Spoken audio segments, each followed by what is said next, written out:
नमस्कार दोस्तों, स्वागत है आपका। दोस्तों आइए देखते हैं एथिक्स का बहुत ही महत्वपूर्ण प्रश्न की सामाजिक प्रभाव अर्थात सोशल इन्फ्लुएंस से आप क्या समझते हैं, यह किन आधारों पर संचालित होता है।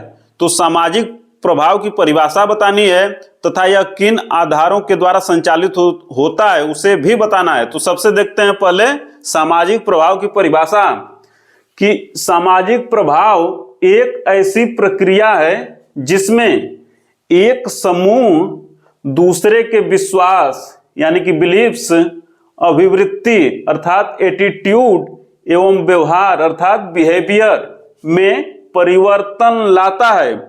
सामाजिक प्रभाव उन प्रक्रमों को इंगित करता है जिसके द्वारा लोगों के व्यवहारों, विचारधाराओं एवं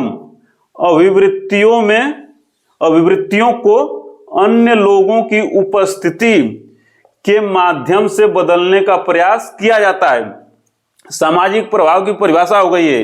अब देखते हैं कि सामाजिक प्रभाव किन आधारों के द्वारा संचालित होता है। तो सामाजिक प्रभाव निम्नलिखित आधारों के द्वारा संचालित होता है। नंबर 1, अनुरूपता अर्थात कॉन्फॉर्मिटी। तो अनुरूपता से तात्पर्य है समूह के मानक के अनुरूप व्यवहार करना। समूह के मानक के अनुरूप व्यवहार करना कहलाता है अनुरूपता अर्थात कॉन्फॉर्मिटी। अनुरूपता सामाजिक प्रभाव का सर्वाधिक महत्वपूर्ण घटक है। अनुरूपता सामाजिक प्रभाव का सर्वाधिक महत्वपूर्ण घटक है।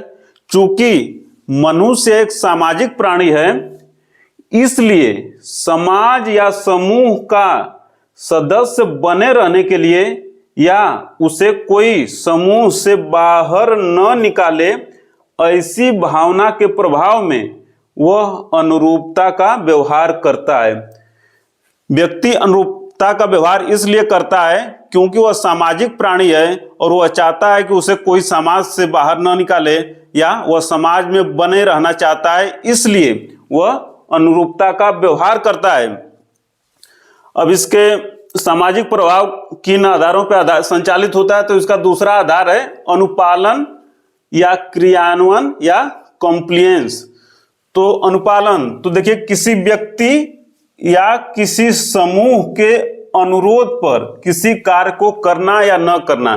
किसी व्यक्ति या किसी समूह के अनुरोध पर किसी कार्य को करना या न करना कहलाता है अनुपालन अर्थात क्रियान्वयन या कंप्लियंस। तीसरा इसका घटक है आज्ञा पालन या आदेश पालन अर्थात ओबीडियंस। तो किसी योग्य व्यक्ति, समूह या सत्ता जैसे कि माता पिता, गुरु, सरकारी अधिकारी इत्यादि के आदेश या अनुदेश का अनुपालन करना। तो किसी योग्य व्यक्ति, समूह या सत्ता के अनुदेश या आदेश का पालन करना कहला जाता है आज्ञा पालन अर्थात आदेश पालन अर्थात ओबीडियंस। इसको एक एग्जाम्पल के द्वारा समझ सकते हैं कि जैसे कोई पड़ोसी आपसे बाजार से सब्जी लाने का अनुरोध करता है और आप उसके अनुरोध को स्वीकार करते हैं, बाजार से सब्जी लेते आते हैं, तो ये कहा जाएगा अनुपालन, दूसरा नंबर वाला। किंतु अगर आपके पिताजी आपको बाजार से सब्जी लाने का आदेश देते हैं और आप इस आदेश का पालन करते हैं, तो ये कहा जाएगा आदेश पालन अर्थात आज्ञा पालन। तो ये थोड़ा सा डिफरेंस है। अब देखते हैं चौथा महत्वपूर्ण पॉइंट की सामाजिक सुशाधिकरण अर्थात सोशल फैसिलिटेशन।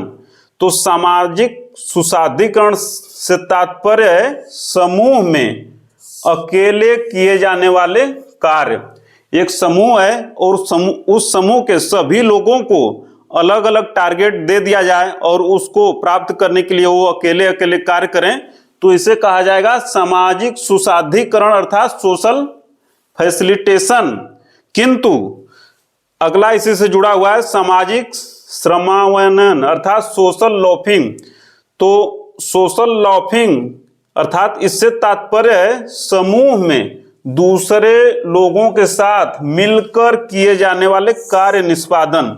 समूह में जब सब लोग मिल के एक लक्ष्य की प्राप्ति हेतु कार्य करें तो ये कहा जाएगा सामाजिक श्रमावयन अर्थात सोशल लोफिंग। किंतु उस समूह में जब प्रत्येक व्यक्ति को अलग अलग कार्य दे दिया जाए और उस कार्य को करे व्यक्ति उस लक्ष्य की प्राप्ति हेतु कार्य करे तो कहा जाएगा सामाजिक सुशाधिकरण अर्थात सोशल फैसिलिटेशन। तो इसमें हम लोगों ने देखा सामाजिक प्रभाव की परिभाषा बहुत ही महत्वपूर्ण, और सामाजिक प्रभाव किन आधारों के द्वारा संचालित होता है इसको, तो 5 आधारों के द्वारा सामाजिक प्रभाव संचालित होता है। ये बहुत ही महत्वपूर्ण एग्जाम की दृष्टि से। तो मिलते हैं जल्दी एथिक्स के बहुत ही महत्वपूर्ण अगले प्रश्न में, तब तक सादर नमस्कार।